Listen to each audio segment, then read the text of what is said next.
नमस्ते बच्चों, हिंदी संस्कृत शिक्षा चैनल में आपका बहुत बहुत स्वागत है। मैं हूं आपकी संस्कृत अध्यापिका मुक्ता मैडम और आज आप मेरे साथ पढ़ेंगे रुचिरा प्रथमो भाग षष्ठ वर्गाय संस्कृत पाठ्य पुस्तकम। रुचिरा प्रथम भाग छठी क्लास के लिए संस्कृत की पाठ्य पुस्तक। बच्चों, पिछले वीडियो में हमने पाठ 6 समुद्र तट के शब्दार्थों को जाना और पाठ का हिंदी में अनुवाद किया। संस्कृत से पाठ का हिंदी में अनुवाद किस प्रकार करेंगे और किस प्रकार हमें पाठ के जो पैराग्राफ हैं या गद्यांश हैं उसका हमें परीक्षा में अनुवाद करना है, ये हमने जाना। अब हम पाठ के दूसरे भाग में अभ्यास कार्य करेंगे। चलिए देखते हैं। पहला प्रश्न है उच्चारणम कुरुत, यानी जो शब्द दिए गए हैं इनका आपको उच्चारण करना है। पहला शब्द है तरंगेई। हम इसका 3 बार उच्चारण करेंगे। तरंगेई, तरंगेई। फिर है मत्स्य जीविनई। मत्स्य जीविन है। मत्स्य जीविन है कौन? मछुआरे। विदेशी पर्यटकेभ्य, विदेशी पर्यटकेभ्य, विदेशी पर्यटकों से। संगमः, संगमः, संगमः यानी संगम। तिसृषु सप्तमी विभक्ति का रूप है, यानी तीनों। वैदेशिक व्यापाराय, वैदेशिक व्यापाराय यानी विदेशी व्यापार, विदेशी व्यापार के लिए, तो वैदेशिक व्यापाराय।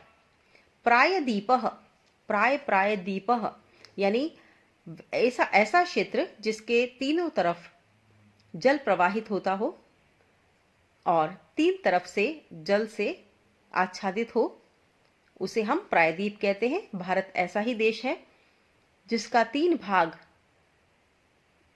में जल है और 1 भाग में भूमि है।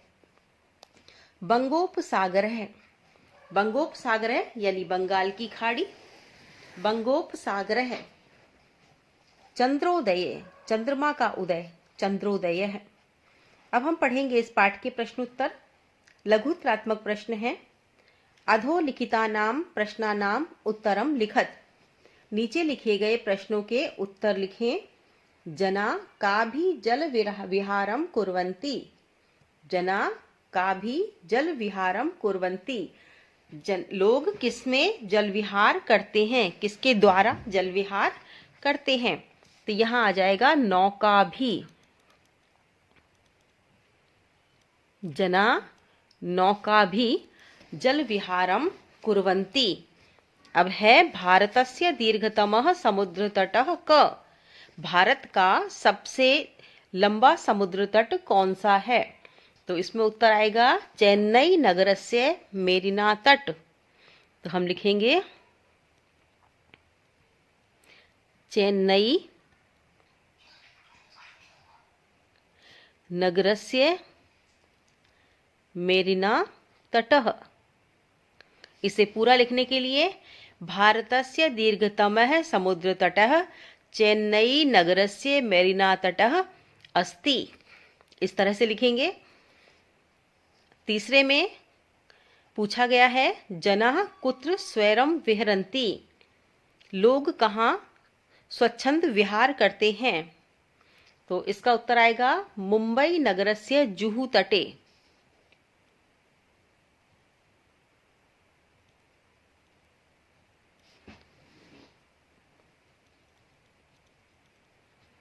मुंबई नगरस्य जुहू तटे। इसे पूरी तरह लिखेंगे।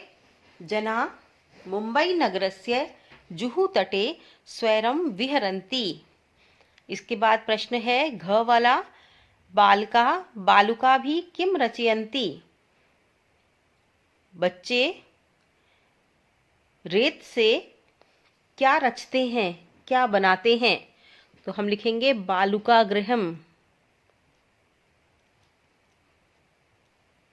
बालुका गृहम। अब इसे पूरी तरह उत्तर लिखने के लिए जो प्रश्नवाचक शब्द है इसे हटा देंगे और लिखेंगे बालका बालुका भी बालुका गृहम रचयन्ति।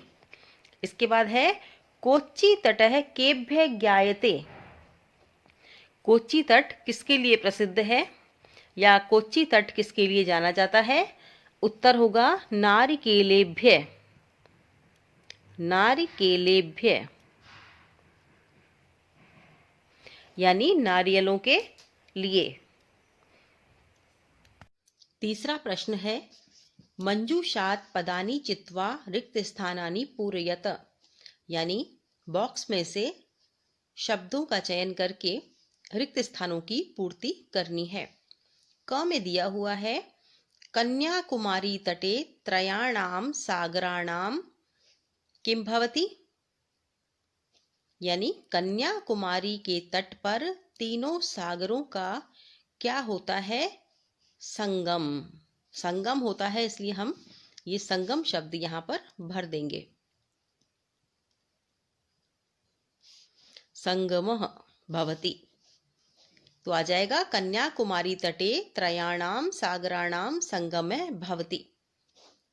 दूसरा है ख भारत देशः इति कथ्यते। भारत देशः प्रायद्वीपः इति कथ्यते।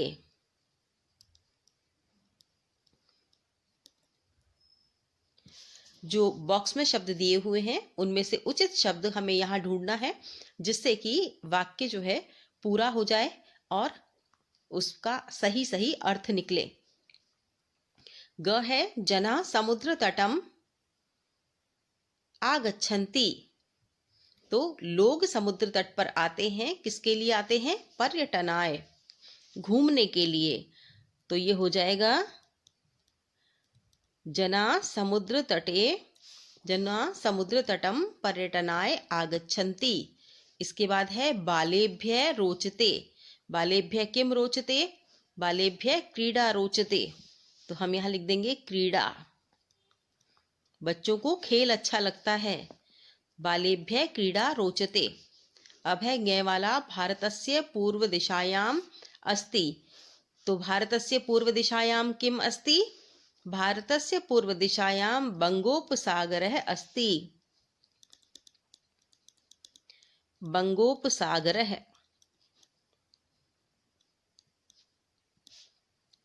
अस्ति यानी भारत की पूर्व दिशा में बंगाल की खाड़ी है। अब इसके बाद है चौथा प्रश्न यथा योग्यम योजयत। यानी दोनों खंडों का सही मिलान करें। अब समुद्र तटः, तो समुद्र तट से संबंधित कौन सी चीज है यहाँ पर? ज्ञानाय, पोषणाय, प्रकाशाय, पर्यटनाय, खेलनाय। तो समुद्र तट पर हम क्यों जाते हैं? पर्यटन के लिए। तो ये हम लिख देंगे यहाँ पर्यटन। पर्यटन से जोड़ देंगे इसको। क्रीडनकम, क्रीडनकम यानी खिलौने। खिलौने किस लिए होते हैं? खेलनाय, खेलने के लिए। खिलौने किस लिए होते हैं? खेलने के लिए। तो हम क्रीडनकम को खेलनाय से जोड़ देंगे। दुग्धम, दूध किस लिए होता है? पोषण के लिए, शरीर के पोषण के लिए। तो इसलिए दुग्धम को हम पोषणाय से जोड़ देंगे। अब है दीपकः। दीपक हम क्यों जलाते हैं? प्रकाश के लिए। तो दीपक को प्रकाशाय से जोड़ देंगे। विद्या किस लिए है? ज्ञानाय, ज्ञान के लिए हम पढ़ते हैं विद्या। तो विद्या ज्ञानाय अस्ति, इसलिए हम विद्या को ज्ञानाय से जोड़ देंगे। अब इसको हम अपनी अभ्यास पुस्तिका में जब करेंगे तो सीधे सीधे लिखेंगे। जैसे समुद्र तट के सामने ज्ञानाय लिखा हुआ है, किंतु हम उत्तर में समुद्र तट के सामने पर्यटनाय लिखेंगे। क्रीडनकम के सामने खेलनाय लिखेंगे। दुग्धम के सामने पोषणाय लिखेंगे। दीपक के सामने प्रकाशाय लिखेंगे और विद्या के सामने ज्ञानाय लिखेंगे। अब आता है हमारा पांचवा प्रश्न। तो पांचवें प्रश्न में तृतीय विभक्ति प्रयोगेण रिक्त स्थानानि पूरयत। अब तृतीय विभक्ति के प्रयोग से हमें रिक्त स्थानों की पूर्ति करनी है। तो इन प्रश्नों को हल करने के लिए हमें परिशिष्ट में दिए हुए शब्द रूप भी देखने पड़ेंगे, धातु रूप भी देखने पड़ेंगे। या तो हमें ये शब्द रूप धातु रूप याद होने चाहिए, अन्यथा हमें परिशिष्ट में से देखकर इसे भरना पड़ेगा। चलिए उदाहरण के आधार पर हम भरते हैं। यथा व्योमः मित्रेण सह गच्छति, जैसे व्योम मित्र के साथ जाता है। अब जो वाक्य योजना होती है उसमें सह के योग में तृतीया विभक्ति आती है। यहाँ तृतीया विभक्ति लगी हुई है और यहाँ निर्देश भी है कि तृतीया विभक्ति के आधार पर ही हमको यहाँ रिक्त स्थानों की पूर्ति करनी है। तो मित्रेण सह, मित्रेण शब्द जो है तृतीया विभक्ति एक वचन का रूप है, तो व्योम मित्र के साथ जाता है, सह के योग में तृतीया विभक्ति आती भी है। ये अनुवाद का नियम भी है। तो विभक्तियों के प्रयोग में हम कारक चिन्हों का ध्यान रखते हैं और दूसरा अनुवाद के नियमों का भी हमें ध्यान रखना पड़ता है। अब है बालका बालिका भी सह पठन्ति, यानी बालका यानी लड़के लड़कियों के साथ पढ़ते हैं, तो हम यहाँ आएगा बालिका भी। अगर लड़कियां ज्यादा हैं तो बालिका भी, नहीं तो बालिकया शब्द आता। एक वचन होता तो बालिकया शब्द आता, लेकिन यहाँ जो पठन्ति है तो बहुत सारे हैं, बालक भी बहुत सारे हैं, बालिकाएं भी बहुत सारी हैं, तो बालिका बालिका भी सह पठन्ति। अब है तड़ाग विभाति, तालाब सुशोभित होता है, तो कमलेन विभाति। कमलेन भी कर सकते हैं इसको, या हम कमलेभ्य भी कर सकते हैं।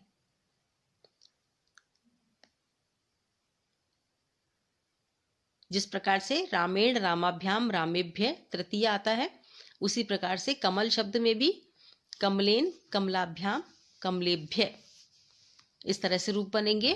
तो हम कमलेन विभाति, यहाँ पर क्योंकि एक वचन जो है हमारी जो धातु है वो एक वचन है, इसलिए हमने कमलेन लिखा। अब है अहम अपि खेलामी, यहाँ भी एक वचन है, तो हम लिखेंगे कंदुकेन,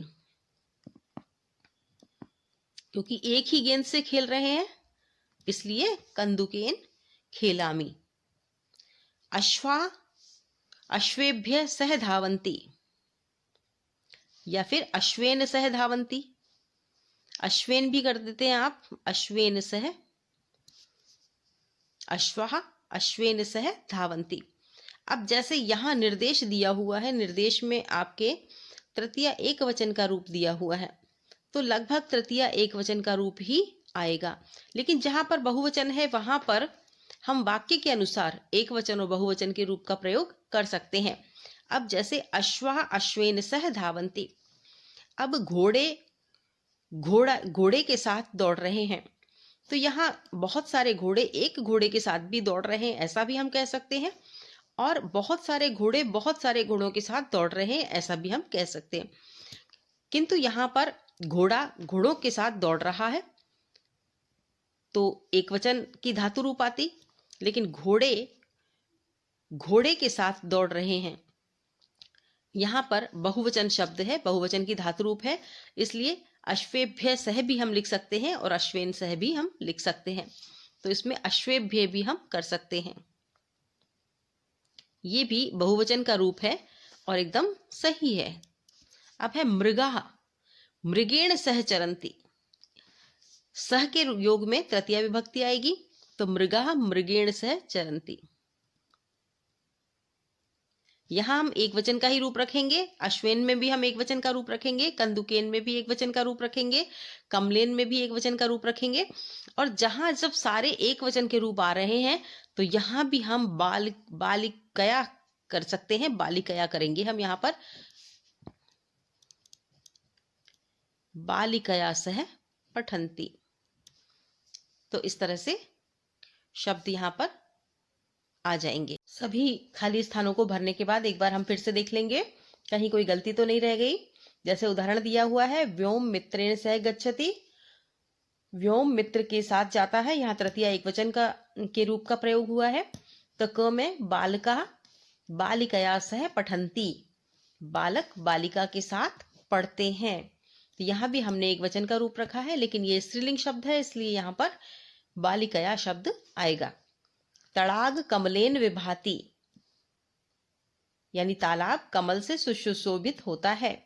अहमपि कंदुकेन खेलामी, मैं भी कंदुक से खेलता हूँ या मैं भी गेंद से खेलता हूँ।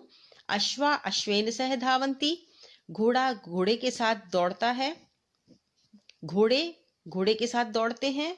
मृगा मृगेण सह चरंती, यानी जो हिरण है वो हिरणों के साथ चरते हैं।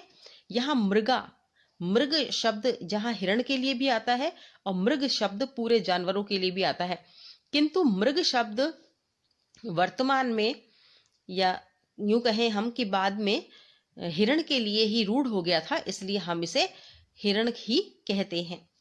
लेकिन वाक्य के अनुसार कई वाक्यों में मृगा का अर्थ पशु भी लगाया जाता है, समस्त पशुओं के लिए आता है, और कहीं कहीं मृगा शब्द हिरण के लिए भी आता है। प्रश्न नंबर 6, अधोलिखित वृत्त चित्र पश्यत उदाहरणम अनुसारेण कोष्ठक गतै शब्दै उचित वाक्यानि रचयत, यानी नीचे दिए गए वृत्त चित्र को देखें। अधोलिखितम वृत्त चित्रम पश्यत, उदाहरणानुसारेण, उदाहरण के अनुसार, कोष्ठक गतै, कोष्ठक में दिए हुए, शब्दै, शब्द से, उचित वाक्यानि रचयत, उचित वाक्य बनाएं। तो अब हमें यहाँ वाक्य बनाने हैं, निर्देश दिया गया है। 8 वाक्य हैं यहाँ पर। आपको दिख रहा है यहाँ कि ये नंबर संख्या लगी हुई है 1 2 3 4 5 6 7 और 8। तो हमको 8 वाक्य बनाने हैं। तो किस प्रकार से हम 8 वाक्य बनाएंगे? यहाँ पर सबसे जो बीच का गोला है वहां पर कर्ता दिया हुआ है रहीम, यानी जो भी कार्य कर रहा है वह रहीम कर रहा है, और इसके बाद है वह किसके साथ क्या कार्य कर रहा है, और इसके बाद क्रिया दे रखी है क्या कार्य कर रहा है। तो चलिए हम वाक्य बनाते हैं। पहला शब्द पहले गोले से लेंगे, दूसरा शब्द दूसरे गोले से, तीसरा शब्द तीसरे गोले से, और चौथा शब्द चौथे गोले से लेंगे। तो इस प्रकार से ये एक वाक्य हमारा बन जाएगा। उसके बाद नंबर 2 वाक्य इस तरह से बनेगा, नंबर 3, नंबर 4, नंबर 5, 6, 7 और 8 वाक्य इस तरह से हमारे बन जाएंगे। किंतु इसमें हमें विभक्ति का ध्यान रखना पड़ेगा। जिस प्रकार से पाठ में तृतीया विभक्ति के रूप को समझाया गया है, यहाँ पर भी तृतीया विभक्ति कहाँ लगेगी उसका हमें ध्यान रखना पड़ेगा।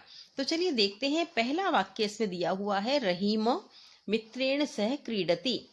तो अब कैसे वाक्य बनेंगे मैं इसी गोले में आपको समझा देती हूँ कि रहीम मित्रेण सह क्रीडति, रहीम मित्र के साथ खेलता है। तो यहाँ दूसरा जो शब्द है इसमें तृतीया विभक्ति का रूप लिया गया है, और मित्र की तृतीया विभक्ति का शब्द होता है मित्रेण। तो यहाँ वाक्य बन गया रहीमः मित्रेण सह क्रीडति। तो अब दूसरा जो वाक्य बनेगा वो किस प्रकार से बनेगा? रहीमः द्विचक्रिका आपणम गच्छति, यानी रहीम साइकिल से बाजार जाता है। यहाँ पर हमको क्या चेंज करना पड़ेगा? द्विचक्रिका, इसका हमें तृतीया विभक्ति का एक वचन लेना पड़ेगा। तो क्या वाक्य बनेगा? रहीमः द्विचक्रिकया आपणम गच्छति। हमें ज्यादा कुछ नहीं करना है, द्विचक्रिकया आ की मात्रा हटा के या लिख देना है। तो ये वाक्य बन जाएगा रहीमः द्विचक्रिकया आपणम गच्छति। अब तीसरा वाक्य आएगा रहीमः कलम पत्रम लिखति। तो इसमें जो दूसरा शब्द है उसका हम तृतीया विभक्ति का रूप लेंगे। तो वाक्य बनेगा रहीमः कलमेन पत्रम लिखति। रहीमः कलमेन पत्रम लिखति, कलम के स्थान पर तृतीय विभक्ति का रूप लेना है, कलमेन हो जाएगा। रहीमः कलमेन पत्रम लिखति। अब हम चौथा वाक्य बनाएंगे रहीमः हस्त कंदुकम क्षिपति, यानी रहीम हाथ से गेंद को फेंकता है। तो रहीमः हस्तेन तृतीय विभक्ति का रूप आएगा, हाथ से, कर्ता ने कर्म को करण से। तो रहीमः हस्तेन कंदुकम क्षिपति, रहीम हाथ से गेंद फेंकता है। इस प्रकार के हमारे वाक्य बनेंगे। प्रथम वाक्य क्या बना था कि रहीम मित्र के साथ खेलता है। दूसरा वाक्य बना रहीम साइकिल से बाजार जाता है। फिर तीसरा वाक्य बना रहीम कलम से पत्र लिखता है। चौथा वाक्य बना रहीम हाथ से गेंद फेंकता है। अब पांचवा वाक्य क्या बनेगा? रहीमः नौका जल विहारम करोति, तो क्या वाक्य बनेगा? रहीम, यहाँ तृतीय विभक्ति का रूप जोड़ेंगे। रहीम नौकया जल विहारम करोति, रहीम नौका से जल विहार करता है। रहीम नाव से जल में विहार करता है या घूमता है। तो रहीम नौकया जल विहारम करोति। अब आ जाएगा छठा वाक्य, रहीम चषकेन जलम पिबति। अब आपको समझ में आ गया हमने चषकेन क्यों कहा, क्योंकि यहाँ पर तृतीय विभक्ति का रूप लेना है जिस प्रकार से हमने अन्य वाक्यों में लिया था। तो रहीम चषकेन जलम पिबति, रहीम गिलास से जल पीता है। रहीम गिलास से पानी पीता है। रहीम चषकेन जलम पिबति। अब है सातवां वाक्य, रहीम तूलिकया चित्रम रचयति। रहीम तूलिकया चित्रम रचति, यानी रहीम ब्रश से चित्र बनाता है, तूलिका से चित्र बनाता है। अब छठा वाक्य हमने कर लिया, सातवां कर लिया। अब है आठवां वाक्य, रहीम वायुयान रि आगच्छतः। आगच्छत, तो रहीम वायुयानेन, वायुयान से। अब है सातवें नंबर का प्रश्न, कोष्ठकात् उचित पद प्रयोगेण रिक्त स्थानानि पूर्यतः। कोष्ठकात् उचित पद प्रयोगेण रिक्त स्थानानि पूर्यतः, कोष्ठक से उचित पद का प्रयोग करके रिक्त स्थानों की पूर्ति करो। अब यहाँ पर दो शब्द दिए हुए हैं, निर्धनम निर्धनाय, यानी अलग अलग विभक्तियों के शब्द हैं। अब इनमें से किस विभक्ति का शब्द आएगा हमें ये देखना है। धनिके धनम ददाति, धनिक धन देता है। निर्धनम निर्धनाय, तो यहाँ पर दोनों शब्द हम लिख सकते हैं, लेकिन चयन किसका होगा ये हम चर्चा करने की यहाँ पर आवश्यकता है। हम चर्चा करेंगे कि धनिके धनम ददाति निर्धनम, धनिके निर्धनम धनम ददाति, बिल्कुल सही वाक्य है। क्या गलत है इसमें? इसमें गलत ये है कि देने के योग में चतुर्थी विभक्ति आती है, तो यहाँ पर शब्द लगेगा निर्धनाय। इसलिए चयन में हमें बहुत ही सावधानी से चयन करना होगा कि यहाँ पर कारक चिन्हों के आधार पर हम शब्द को लें या हम जो हमारे अनुवाद के जो नियम हैं उसके आधार पर हम शब्दों का चयन करें। तो यहाँ अनुवाद के नियमों के आधार पर धनम ददाति देने के योग में चतुर्थी विभक्ति आएगी, तो हम शब्द लिखेंगे निर्धनाय। धनिक है निर्धनाय।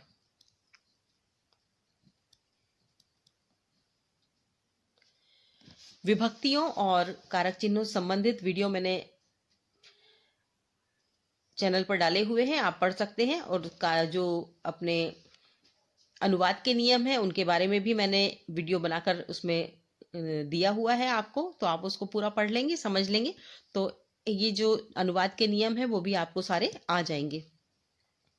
बालः विद्यालयम गच्छति, तो बालक किस लिए विद्यालय जाता है?